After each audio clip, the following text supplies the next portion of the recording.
Hello, Blades, and any of the stragglers that we've got joining us. Maybe you're a Huddersfield Town fan, but why would you be? In today's match preview, you will get Huddersfield against Sheffield United team news ahead of a 7:45 kickoff, the last night game of the season at the John Smith's Stadium. It's on a Thursday night. Don't like it. If you're not attending, it is on Sky Sports Football on the red button. We will also get a little bit of last time out, player connections, and wait until the end for our score prediction. Big shout out as well to our members. Thank you. You can hit join if you fancy supporting us and keeping the lights on at Sheffield United Way. Towers, I am not alone.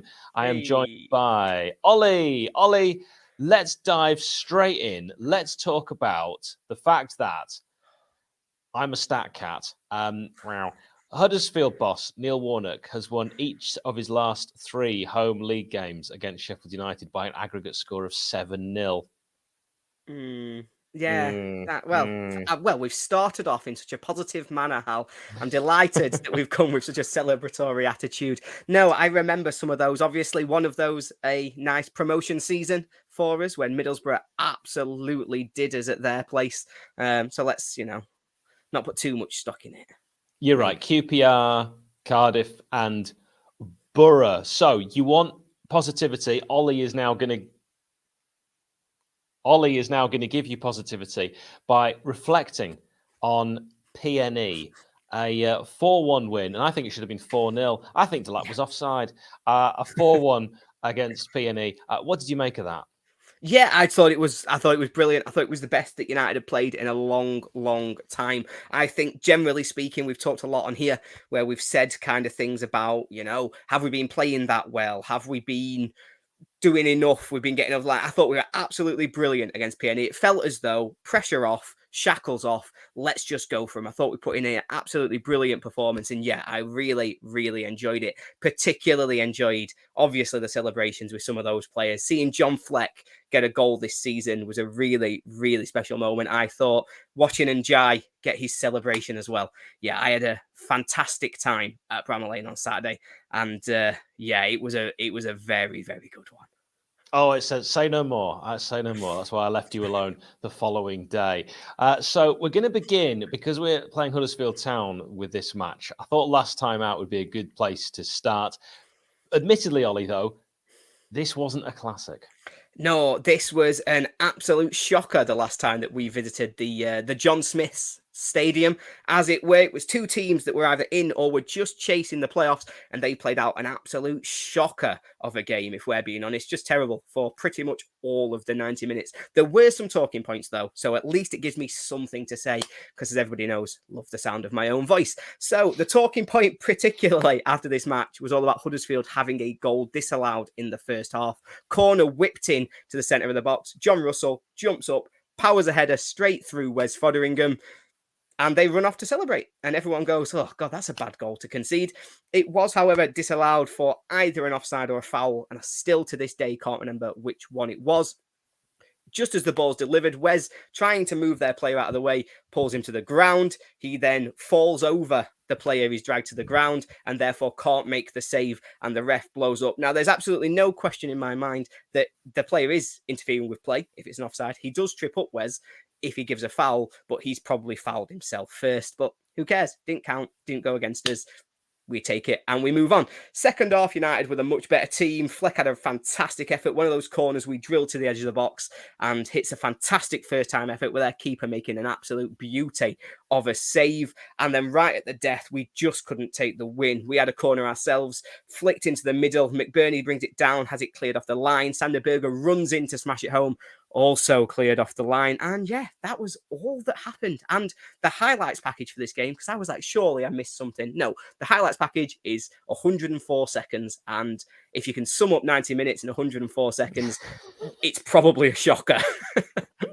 Yeah, well said. It wasn't one for the memory warehouse. So we'll move straight on to team news, and we'll have a look at In Good Nick's predicted lineup. Paul Heckingbottom, as we know, rotated his Blades side on Saturday, and that could occur again on Thursday. Who knows? John Egan, Sander Berge, Ollie McBurney, could they all start in this one? Should Daniel Jebbison, after the impact he made as a substitute for that final, I want to say 30 minutes versus Preston, get the nod? I thought we really saw an exciting player for the future in Daniel Jebbison. And with Asula, he is so cooler, waiting in the wings, and Marsh as well. It's exciting. I think it's exciting. Another one off the production line for Sheffield United. We should be justifiably proud of our youth setup. So if we win both our games, it's the highest points total by a second place team in the Championship. It would have been enough to win the league in 13 out of the last 18 seasons, but Vincent Kompany's Burnley have been a different gravy. 470 days since Sheffield United, though, last scored a penalty in the league. The reason I mention this is we've only got 2 games left. Surely, the Blades are finally going to get a pen, or as they say in America, a PK. If you have to go all the way back to the 18th of January 2022, Billy Sharp converting on 39 minutes in a 2-2 draw away at Preston. Again, we're talking about PNE. Not a memorable game, that one. I was really, really annoyed at the end of that all draw. I'm sure you were as well. Ollie, let's have a look then on screen at what Nick thinks. So, Ollie, just talk me through it as you look at this. Basham in for Anel Ahmedhodzic, and interestingly, Anel, when he spoke to us, said he promised a goal against Huddersfield.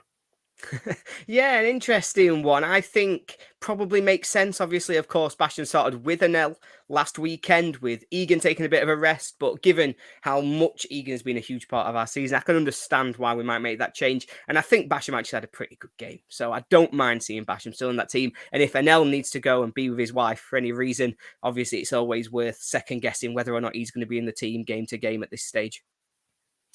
Interesting as well to see that he's gone with Fleck over Doyle. Thoughts, brackets, feelings? Yeah, that one I'm not as on board with, I have to admit. I thought Fleck did all right when he came on the other day. As I say, fantastic to see him get his goal at Bramall Lane. Obviously, lots of noises as well afterwards from Heckingbottom, where he was talking about wanting to keep all of the players who were going out of contract. You know, whether or not that's a negotiating tactic, who knows? But obviously that implies that Fleck will be with us, and that won't be the last time that we see him at Bramall Lane. But I still don't think I'd be looking to start him in this one. There's some real positive noises coming out from sort of Doyle, or from United, from the player of the season last week, where potentially we might be able to convince him to stay. And I think if we're going to do that, we want to see him playing the end of this season as well. Yeah, he's only 31 as well, Fleck. He's still got plenty of time, maybe. Yeah, maybe still Hmm. got more in the tank.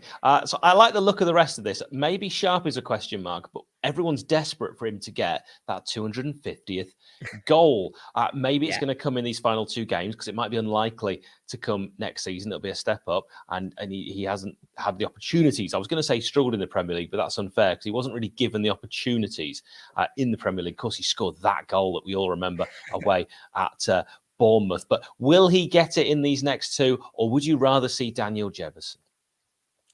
I think, look, it depends on what we're looking for from these last 2 games, really. I think if there was something relying on them and we had to win them both, then I don't think anybody would really be advocating for Billy Sharp to start up front for Sheffield United. But I really want to see him get these goals. I really want to see him have a run in these next 2 games and really give him the opportunity to do that. Like you say, you know, he did score some big goals for us in the Premier League. I think the last game before COVID, he scored the winner against Norwich. Yes. So he has had those big moments in the Premier League, but no, I don't. If it doesn't come in these next 2, I do worry that it might not be forthcoming at all. I want Billy to get this so bad. I'd personally start with Billy for what it's worth, and then I'd bring Daniel Jebbison on as an impact sub again. We've already seen what he can do, and then the future is obviously going to be Daniel Jebbison, but Billy is Sheffield United, and it is a little bit of history.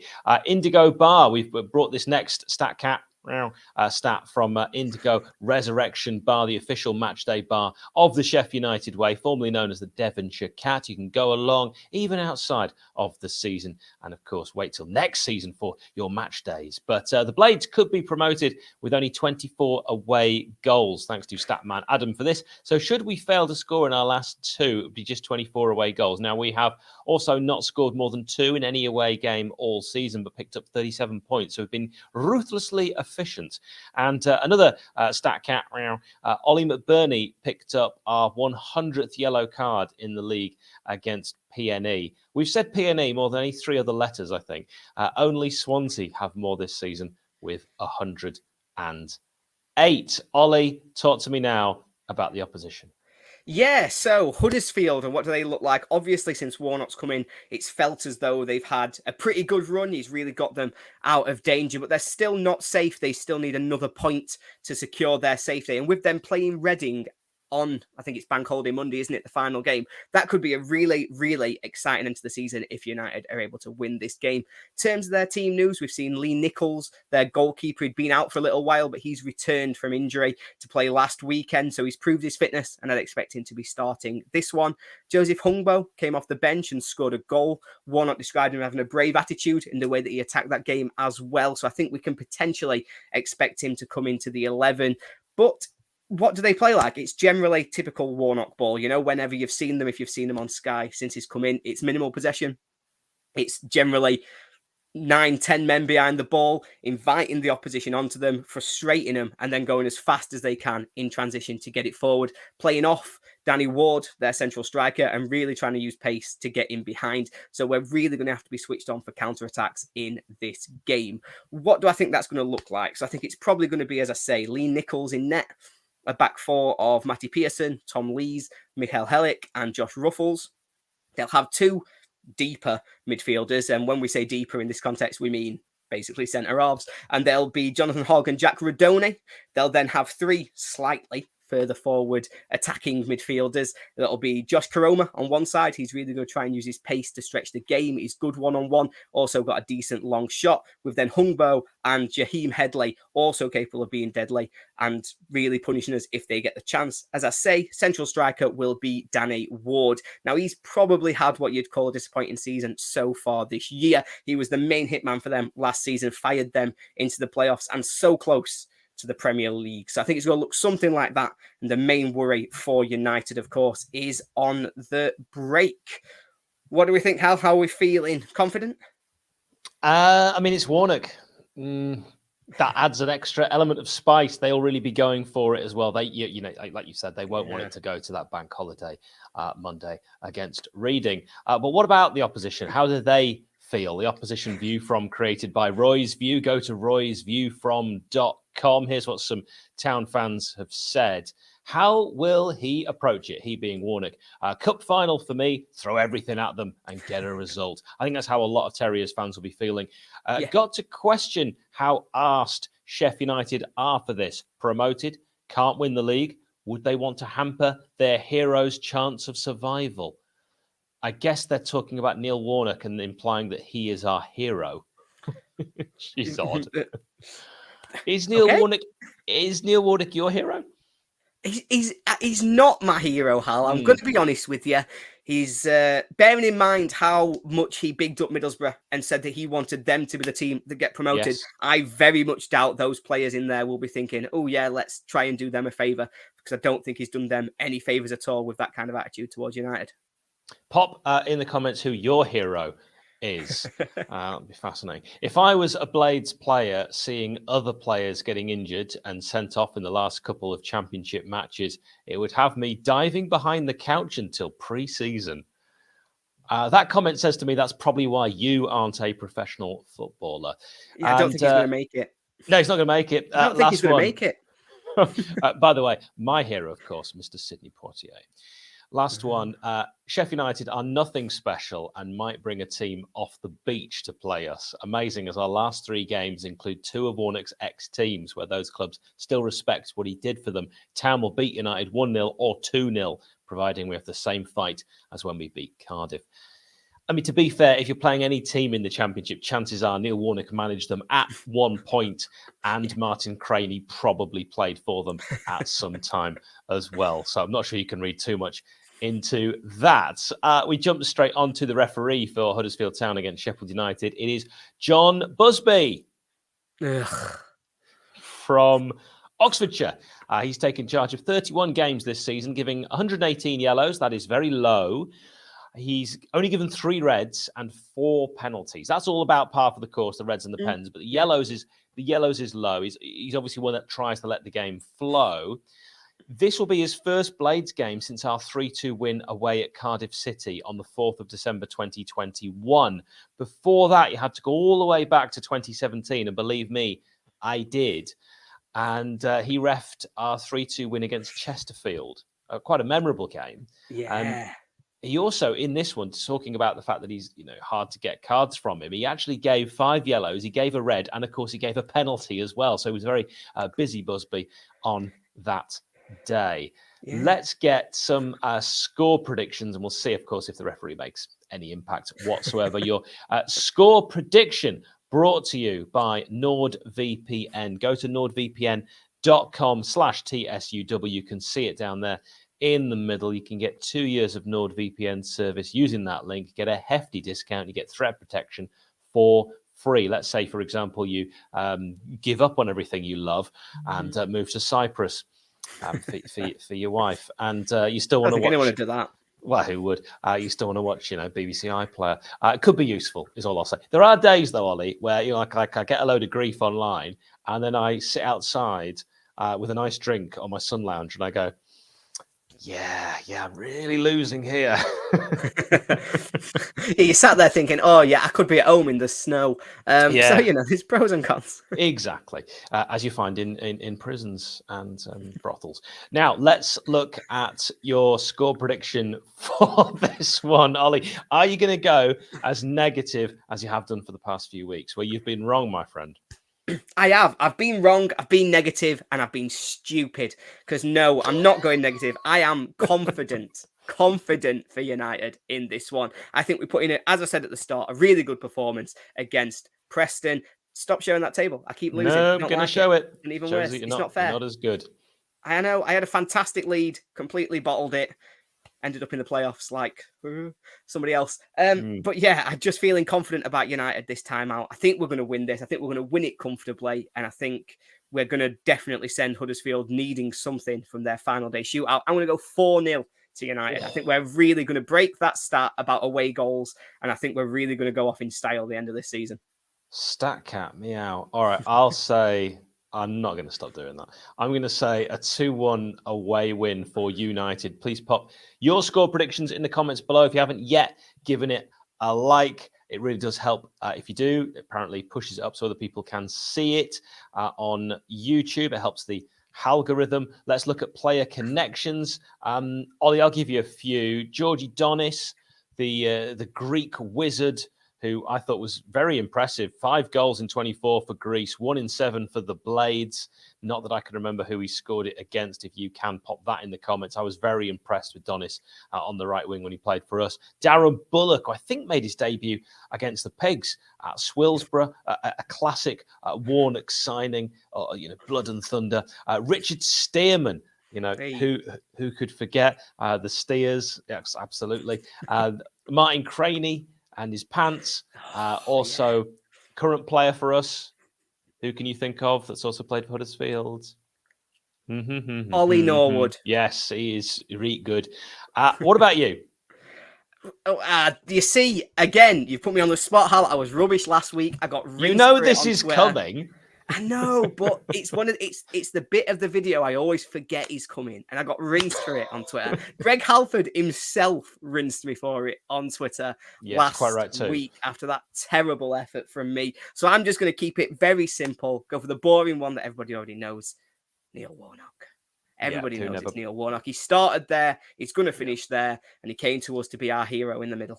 Our hero. Yeah, I don't believe he played for either, and it's called Player Connections. What about final one? Martin Smith. I'll throw that out there because we have an interview with Martin on this channel, which if you're thinking, I can't be bothered to watch that, fair enough. I think it's good, largely because I did it. It's a fun one.